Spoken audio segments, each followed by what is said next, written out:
Tensione al Quirinale dopo la caduta del governo giallo-verde, scenari ancora aperti, mentre dal Veneto il governatore Zaia si schiera per il voto e torna a parlare dell'autonomia bloccata. Preoccupato dice ma non si può fermare. Ipotesi governo PD 5 Stelle, i Dem sondano la possibilità di trattare con i grillini ma mettendo 5 punti fermi. Dal Veneto i rappresentanti dei due partiti chiedono chiarezza, serve un governo forte. Meno 3 settimane al nuovo anno scolastico e nelle scuole dell'infanzia primarie e secondarie di primo e secondo grado del Veneto mancano 7.821 insegnanti. Venezia e Treviso le province con maggiori sofferenze. La testimonianza del fratello di Federico Bertollo, il 23enne di Cittadella stroncato da un'overdose. I soccorsi sono stati chiamati in ritardo, accusa da Treviso la straziante storia di una giovane mamma che ha scelto di non curare il tumore che l'aveva colpita pur di dare alla luce la sua piccola. Continua a far discutere il caso del 53enne senegalese insultato con epiteti razzisti a Ponte di Piave per aver chiesto un'informazione, ma in paese l'imprenditore protagonista del video incriminato replica: non mi pento di quello che ho detto. Sono passati 10 anni dallo schianto dell'elicottero del SUE Mario Gere sopra Cortina, domani la commemorazione ufficiale, occasione l'ennesima per lanciare un appello: si rimuovano gli ostacoli al volo. Buonasera, ben ritrovati in diretta con l'informazione di Antenna 3, edizione regionale dei nostri telegiornali. Partiamo naturalmente dal via alle consultazioni questo pomeriggio al Quirinale dopo la caduta del governo giallo-verde. Scenari ancora aperti, mentre dal Veneto il governatore Zaia si schiera per il voto e torna a parlare dell'autonomia bloccata. Direi che siamo preoccupati come al solito per l'autonomia, tanto per cominciare a parlare di un argomento, un'autonomia che comunque noi continueremo a chiedere a tutti nelle stesse modalità e senza far sconto a nessuno. Non li ho fatti al governo del PD, non li ho fatti al governo giallo-verde, non li farò neanche ai futuri governi. Voto o non voto, l'onda dell'autonomia dal Veneto non si fermerà. È la promessa di Zaia che però 24 ore dopo la battaglia di parole del Senato e la fine del governo giallo-verde si dice preoccupato in una certa misura. A Roma è il giorno del via alle consultazioni al Quirinale e per il numero 1 di Palazzo Balbi, come ripete da quando la crisi è aperta, c'è una sola via per arrivare prima all'autonomia e alle altre partite venete. Sono veramente i presupposti per andare a votare subito, mi permetto di dire, e di avere un governo forte, forse per la prima volta nella storia veramente un governo forte, con un premier che potremo avere già alla volta di novembre. Se non si scelgono le urne vorrà dire che ci sarà l'inciuccio, perché altro non può esserci, perché visto e considerato che se non si va a votare l'unica maggioranza che si può formare è quella tra PD e 5 Stelle. E la reazione a quello che Zaia definisce inciuccio sarebbe per il governatore una sola. Il Veneto, e di conseguenza la parte produttiva del paese, cioè il nord, dice finirà all'opposizione. Eppure il governo di legislatura è una delle possibilità. La direzione nazionale del PD ha dato mandato al segretario Zingaretti di trattare con i pentastellati, dettando però 5 punti fermi, tra i quali lealtà all'Europa, cambio della gestione dei flussi migratori e investimenti di ripresa economica. La parola autonomia non c'è in questi punti ed è difficile credere che il freno pentastellato di questi mesi possa sbloccarsi proprio ora. Autonomia assente comunque anche dal discorso di replica di Matteo Salvini e questo forse ha fatto storcere il naso a non pochi leghisti veneti. Non a Zaia comunque, che invece sottolinea l'assenza del tema autonomia nel discorso di Conte. Ieri con un passaggio veramente che è stato quasi insignificante sull'autonomia, che poteva parlare di più di autonomia, magari fare anche un mea culpa, perché dopo 14 mesi non puoi dire faremo l'autonomia e garantiremo la solidarietà e l'unità nazionale, perché è come dire compreremo un'auto e garantiremo che abbia 4 ruote. Un Veneto in attesa dunque, mentre Zaia striglia ancora l'ex premier su un altro passaggio. Anche ieri il presidente Conte ha sciolinato e portato come grande risultato le Olimpiadi. Le Olimpiadi, cari signori, le paga la regione del Veneto e la regione Lombardia, e se non ci fossero state le due regioni le Olimpiadi non ci sarebbero, perché ci hanno detto se le fate vi arrangiate. Torniamo sull'ipotesi del governo PD 5 Stelle, perché i Dem sondano la possibilità di trattare con i grillini e dal Veneto i rappresentanti dei due partiti chiedono chiarezza. Serve, dicono, un governo forte, altrimenti è meglio il voto. Una crisi che non doveva avvenire perché lo dice il contratto di governo tradito dalla Lega, che non ha rispettato quanto previsto in caso di divergenze, ribadisce il senatore pentastellato Gianni Girotto, sottolineando la preoccupazione per le conseguenze che potrebbero pagare i cittadini. Ora la parola ovviamente al Parlamento, l'Italia è una repubblica parlamentare, il Parlamento rappresenta la volontà popolare, quindi dobbiamo tentare ogni strada per non far pagare la crisi agli italiani. Noi siamo qua e stiamo esplorando ogni possibilità per limitare i danni che questa crisi sta già provocando.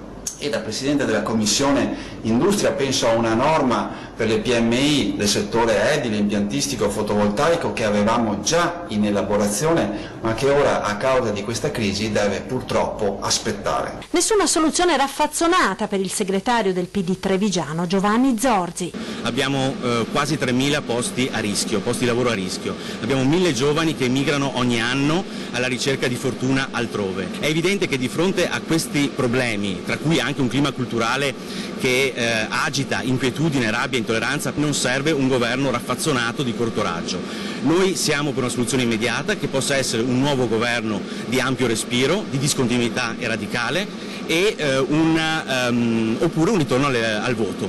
Credo che i cittadini abbiano capito di che pasta sia fatto Salvini, fuori dai comizi da spiaggia di chi pensa solo alla propria carriera politica c'è un paese da ricostruire, anzi di più c'è la speranza in un futuro migliore. Il sindaco leghista di Treviso Mario Conte auspica un ritorno quanto prima alle urne. Sicuramente il paese ha bisogno di certezza, di una guida forte, meno tempo perdiamo in questa fase, meno è il rischio che appunto ci siano degli aumenti, delle ripercussioni anche gravi per i nostri cittadini, quindi si dia subito voce al popolo e lasciamo che sia il popolo a decidere chi deve governare questo paese. Preoccupazione per le ripercussioni economiche che la crisi di governo potrà avere per i lavoratori anche da parte di Cristian Ferrari, segretario veneto della CGIL. Siamo di fronte ad una crisi politica improvvisa e al buio che per modalità, tempistiche e parole d'ordine, scrive Ferrari, rappresenta una scelta irresponsabile fatta sulla pelle dell'Italia e per un puro calcolo di potere. Le conseguenze di questa irresponsabilità sono evidenti, conclude il segretario della CGIL, la messa a rischio della legge di stabilità, l'annullamento di tutti i tavoli di confronto finalmente aperti nelle settimane scorse tra la Presidenza del Consiglio e le parti sociali. È dunque meglio sciogliere le Camere e indire nuove elezioni o è preferibile mettere in piedi un governo che possa portare avanti la legislatura con il sostegno di Movimento 5 Stelle e Partito Democratico? Siamo andati proprio a chiederlo ai cittadini. Subito al voto o meglio un governo PD 5 Stelle? Subito al voto. Al voto subito. Al voto subito, immediatamente. Al voto subito, basta che non sia 5 Stelle. Al voto subito. No, meglio il governo con PD, solo PD. Subito al voto bisogna andare, non che c'è altre alternative. No. La prospettiva di un governo PD 5 Stelle come la vede? No, per carità. Voi in Portogallo. Perché il PD non vuol niente. È strano che si sia messo insieme ai 5 Stelle. E se fosse un altro governo senza il PD? Non esiste. Nessun governo, che forse andiamo meglio. Subito il voto, secondo me. Meglio andare a votare? Sì, secondo me sì. Per me che è solo Salvini che merita, il resto... Io credo che sarebbe giusto trovassero un accordo, possibilmente. Per un altro governo? Per un altro governo. Anche col PD? Anche col PD. No, voto subito a questo punto no, io direi sì. Secondo me è meglio andare al voto subito. Meglio andare al voto. Perché? Perché il cittadino deve pronunciarsi, siamo in democrazia, pertanto il cittadino deve pronunciarsi. Non saprei cosa rispondere, sono sincero. Sì. Meglio andare al voto perché almeno gli italiani fanno vedere quanto sono leali o sleali. In tutti e due i casi penso sia un grosso problema. Comunque penso al voto subito a questo punto. Meglio il voto subito. Perché? Perché ritengo che sia più giusto. Perché è giusto che il popolo decida chi debba governare e che non venga invece a formarsi un governo di scopo, deciso non dal popolo, ma a tavolino. Insomma, l'orientamento è chiaro. Lasciamo questa ampia pagina, parliamo ora di scuola perché è emergenza in Veneto e a Venezia a meno di un mese dall'inizio delle lezioni. La denuncia è dell'assessore regionale di reparto Elena Donazzan che punta il dito contro la nuova riforma introdotta dall'ultima legge di bilancio che lascia a casa migliaia di insegnanti.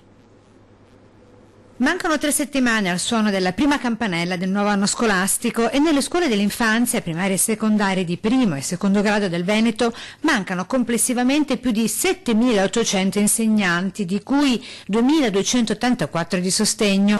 Eppure la mancanza quest'anno è particolarmente grave. Il Ministero non ha nemmeno risposto alle sollecitazioni per sapere come sono stati ripartiti questi numeri di insegnanti nelle altre regioni italiane. Le province più in sofferenza, Venezia e Treviso, dove rispettivamente mancano 1155 e 1012 insegnanti ordinari e 440 e 282 insegnanti di sostegno. Sembra un fatto insormontabile, eppure cosa c'è di più facile di dire quanti insegnanti servono sapendo quanti studenti sono in classe, come sono formate le classi, di che cosa c'è bisogno. Alla strutturale mancanza di programmazione nella scuola, a cui nessun governo ha saputo porre rimedio, dichiara l'assessore regionale Veneto all'istruzione e formazione Elena Donazzan, si aggiunge quest'anno il problema degli insegnanti precari storici o entrati di recente in ruolo, che sono stati cancellati dalle graduatorie, come è il caso dei diplomati magistrali, e che tornano più precari di prima, inseriti nelle sole graduatorie di istituto, che non possono dare la prospettiva dell'entrata in ruolo. E ancora sono venuti a mancare i concorsi nonché i posti di abilitazione, in particolare per gli insegnanti di sostegno, prosegue sempre l'assessore, e a farne le spese in primis è la classe docente. Il nuovo anno scolastico si apre in Veneto con la mancanza di 2 insegnanti su 5 per gli studenti con grave disabilità. Vuol dire gli studenti più bisognosi che dovrebbero avere continuità didattica, un insegnante stabile che possa portarlo in tutto il ciclo scolastico, e qui mancano. Non a caso le richieste fatte soprattutto nei confronti del Ministero, con a fianco le università venete, chiedevano di avere posti per abilitare gli insegnanti di sostegno. E l'ultima grave incertezza che si aggiunge per il Veneto è che ad oggi l'ufficio scolastico regionale è privo di vertice, perché la dirigente Augusta Celada è stata chiamata a Roma. A me pare che il Veneto sia stato penalizzato particolarmente. Ora Cittadella con la cronaca, perché è un paese sconvolto dalla morte per un'overdose di eroina iniettata da uno spacciatore 49enne al 23enne cittadellese Federico Bertollo. I familiari dicono era buono e sensibile, non un drogato. Da quando Federico Bertollo non c'è più, su Facebook e Instagram ha centinaia di amici. Non fu così prima, da quando, 9 anni fa, a soli 14 anni, venne travolto da un furgone e finì in coma per 2 mesi. L'incidente lo rese invalido permanente dalla spalla alla gamba sinistra. La sua grande forza di volontà lo salvò. È entrato in ospedale, ha avuto l'incidente da bambino, è uscito dall'ospedale uomo, perché è stato più di 1 anno appunto in ospedale. Quel maledetto incidente compromise la vita di Federico Bertollo e azzerò il suo sogno di diventare un musicista. Poco tempo prima aveva vinto un concorso chitarristico nazionale, quella era la vita che voleva. Invece le cose iniziarono a complicarsi. Il rapporto con le persone, con i suoi coetanei è cambiato drasticamente dopo che ha avuto questo problema. La difficoltà secondo me è la solitudine, nel senso che è rimasto solo, nel senso, molti amici o comunque conoscenti eccetera, un po' alla volta è stato un po' ghettizzato. Eppure nella solitudine finì il liceo scientifico, poi la parentesi della droga, per la quale passò alcuni mesi in una comunità. Adesso comunque stava bene, aveva trovato un lavoro part-time, adesso a fine mese avrebbe dovuto iniziare il lavoro full-time ed era contento, aveva delle prospettive, voleva riscriversi al conservatorio, aveva delle prospettive, aveva voglia di vivere e lo vedevo positivo. Secondo l'avvocato Bertollo, nell'appartamento di Borgo Treviso, dove è morto Federico per una overdose di eroina iniettatagli dal pusher, c'era una terza persona. Noi meritiamo giustizia e loro meritano di pagare per quello che hanno fatto. La famiglia chiederà inoltre al pubblico ministero di integrare la notizia di reato di omicidio con l'omissione di soccorso. Secondo sue fonti il 118 sarebbe stato chiamato molte ore dopo il decesso. Cercheremo di far valere la giustizia per Federico, che se lo merita, ripeto, è una bravissima persona e merita giustizia e non deve essere riconosciuto e considerato un drogato. C'è stata un'altra vita spezzata dalla droga, torna lo spettro della cosiddetta eroina gialla. Un 30enne trevigiano ricoverato in ospedale 2 settimane fa a causa di una probabile overdose ha perso la vita. Le sue condizioni si sono dimostrate gravi fin da subito, quando la sera del 3 agosto è stato ricoverato, senza alcun miglioramento nei giorni successivi, fino alla morte.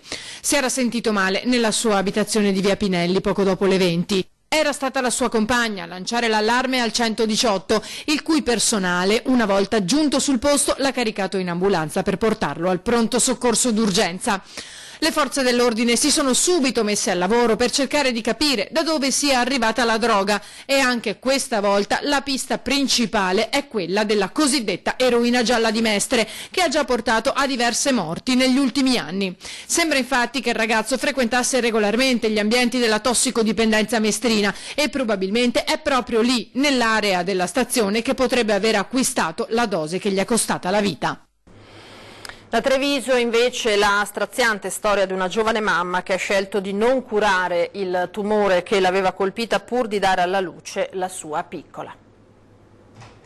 Ha deciso di rinviare, dopo la nascita della sua piccola, l'inizio delle terapie per cercare di sconfiggere il tumore al seno che l'aveva colpita, accettando di fatto di morire pur di dare alla luce la bambina che stava crescendo dentro di lei, tanto cercata.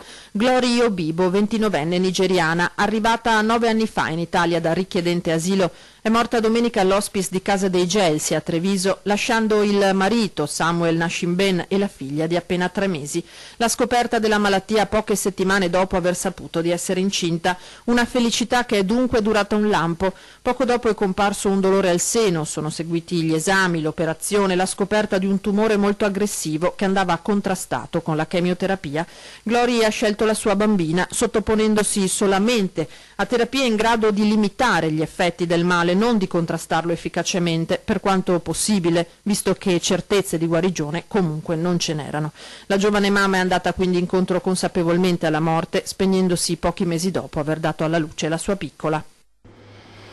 E ora ci fermiamo per qualche istante e poi torniamo con altre notizie dal Veneto.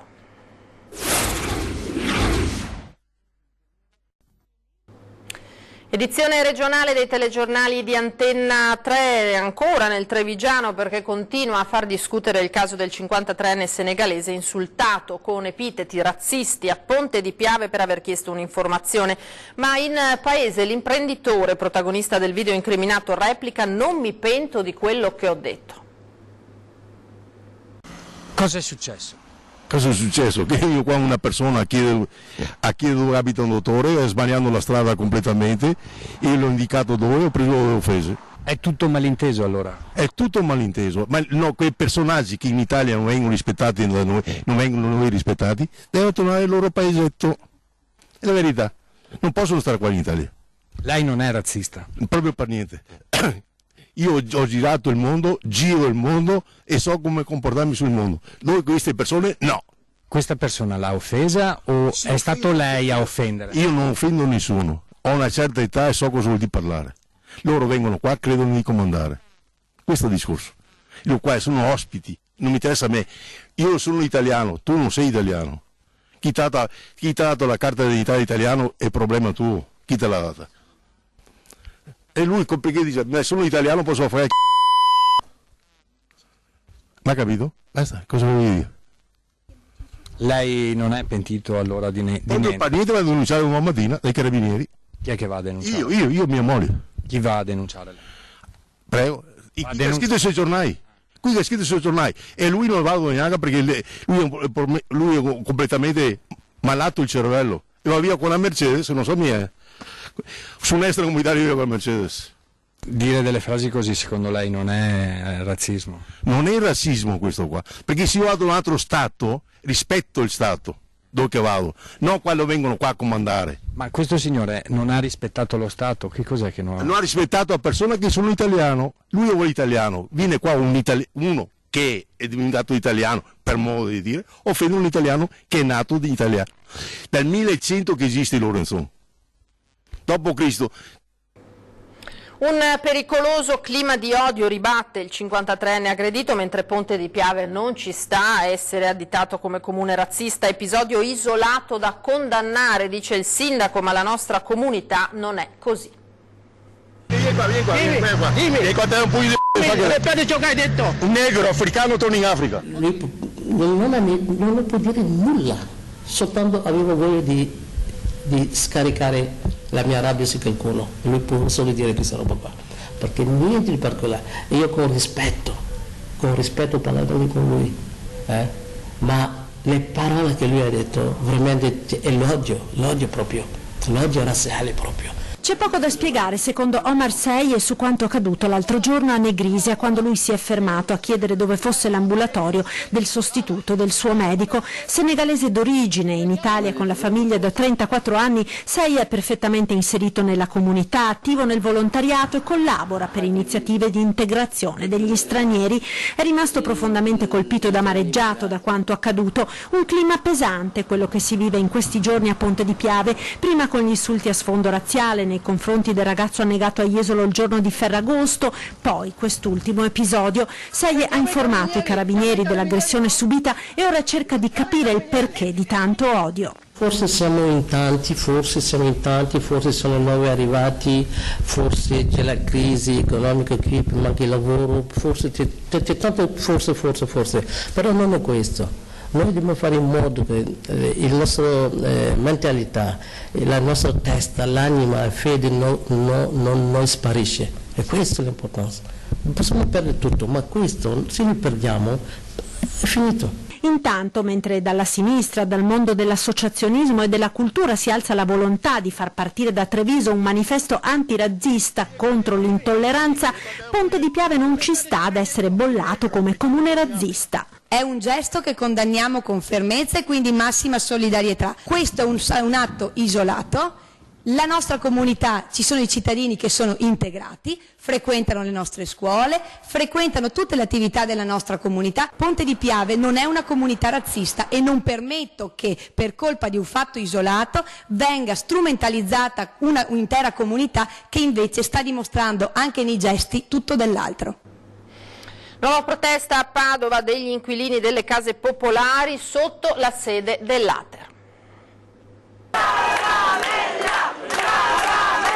Anche oggi i inquilini dell'Ater per la terza volta nel mese di agosto tornano sotto le sedi. Prima hanno urlato a gran voce il nome del direttore dell'Ater sotto i suoi uffici della sede regionale dell'ente per l'edilizia popolare e poi si sono avviati in corteo bloccando per qualche minuto il traffico di Corso Milano. Torna a Padova la protesta degli inquilini delle case popolari contro la legge regionale che dal 1° luglio ha portato all'aumento del canone di affitto per migliaia di nuclei familiari. Questo sarà un appuntamento ogni mercoledì a Padova, a Venezia, a Verona, a Rovigo. Io prima pagavo 20 euro, adesso mi hanno chiesto 516 e questo è mio figlio qui dietro.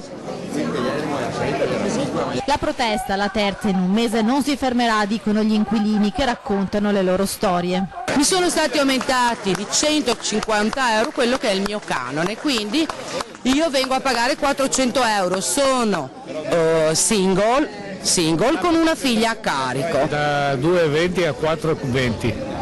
161 a 478, 73, 500 euro quasi. Abbiamo una certa età che se abbiamo qualcosina, abbiamo bisogno anche le terapie, dobbiamo pagarsele adesso. Se hai bisogno di una visita te la devi pagare. Secondo alcuni inquilini nelle raccomandate inviate dall'Ater per definire l'aumento ci sarebbero delle irregolarità. Mi è arrivata la raccomandata, come tante altre persone, dove c'è scritto che addirittura sono proprietario di una casa, non lo sapevo, probabilmente ha sbagliato persona, non lo so, e quindi perderei il diritto ad avere una casa in affitto. È una cosa sbagliata che hanno scritto nella raccomandata. In più nei dati catastali della raccomandata la mia casa è stata aumentata da 60 metri quadri a 77. E sono passati 10 anni dallo schianto dell'elicottero del SUEM sopra Cortina. Domani la commemorazione ufficiale sarà anche l'occasione per lanciare nuovamente un appello, si rimuovano gli ostacoli al volo. Non è cambiato nulla da quel maledetto 22 agosto di 10 anni fa. Tanti ne sono passati dallo schianto dell'elicottero del SUEM a Rio Gere, in cui morirono il pilota Dario De Felipe, il medico del 118 Fabrizio Spaziani, Stefano Da Forno, tecnico di elisoccorso, e Marco Zago, tecnico aeronautico. Non fu un errore umano, né vi furono responsabilità di terzi, disse la procura di Belluno alla chiusura dell'inchiesta, ma ancora oggi, a 7 anni dal varo della legge regionale sugli ostacoli al volo, chi vola lo fa senza sapere a cosa va incontro. Il problema principale è quello di non avere all'inizio della missione un target con dei dati ben definiti. Abbiamo la cartografia regionale e la cartografia nostra del soccorso alpino che ci permette di avere alcune indicazioni, ma riuscire a mettere su una cartografia virtuale consultabile in tempo reale all'interno del cockpit dell'elicottero è oramai una cosa che dobbiamo avere. La legge regionale 19 del 2012 non è stata applicata perché mancano i decreti attuativi. A livello nazionale è stato istituito un tavolo tecnico al Dipartimento di Protezione Civile Nazionale su spinta del Corpo Nazionale Soccorso Alpino, ma la crisi di governo rischia di inficiare il varo di un provvedimento che metta mano alla normativa che ha 50 anni. Perché chi vola a vario titolo, non solo il soccorso alpino, il SUEM, carabinieri, vigili del fuoco, tutti quelli che volano a bassa quota in questo momento non hanno dei dati che sono fondamentali per la buona riuscita della missione. Domani a Rio Gere la commemorazione della tragedia. 4 sfere con i nomi dei componenti dell'equipaggio ricorderanno l'urgenza di risolvere la questione dei cavi sospesi. Intanto alle famiglie arriva l'abbraccio dei compagni di una vita, della comunità e delle istituzioni. Questa è l'occasione, dice il Presidente Zaia, per parlare di sicurezza. Di fare appello ai cittadini, e visto che considero che io sono andato a molti funerali di ragazzi del soccorso alpino, di fare appello ai cittadini, di sapere che se si va in montagna non si va con l'infradito, si va attrezzati, in sicurezza, perché si può mettere a repentaglio la propria vita e purtroppo anche quella dei soccorritori, e io non voglio vedere questi fatti. Contro i tumori è stato scoperto un meccanismo per il controllo della proliferazione cellulare. L'esito è il frutto di un lavoro svolto da ricercatori dell'Università di Padova che hanno dimostrato come il metabolismo controlli la via mediata dalla molecola VNT nella crescita tumorale. Di fatto, secondo gli esperti, si può agire sulla proliferazione delle cellule tumorali andando a modificare il metabolismo mitocondriale. Lo studio è stato pubblicato sulla rivista Cell Reports, dunque un'importante scoperta. Vi ricordo i nostri contatti per farci intervenire in caso di disagi di servizi, sms e whatsapp al 351 1755 340, email a redazione @antena3.it, telefono e segreteria 0422 0230 898. Questa sera 20:10, subito dopo i nostri telegiornali, si parlerà anche di sicurezza stradale e non solo. Ospite in studio Andrea Gallo, comandante della Polizia Locale di Treviso. È tutto per questa sera, grazie per averci seguito, vi lascio alle previsioni del tempo per domani, arrivederci.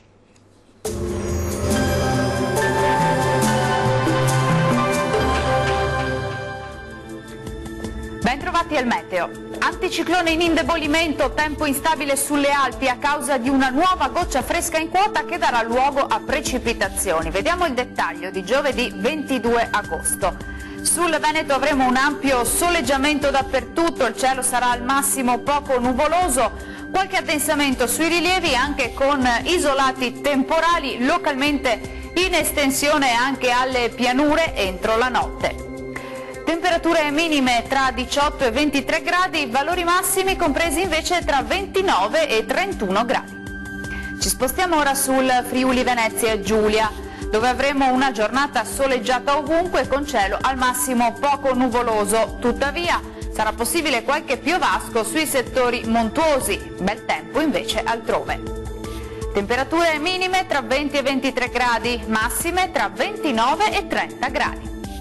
Uno sguardo infine al Trentino Alto Adige, dove sarà soleggiato ovunque al mattino, poi tenderà a peggiorare col passare delle ore con qualche acquazzone a carattere sparso. Temperature minime sui 18 gradi, massime comprese invece tra 30 e 31 gradi circa.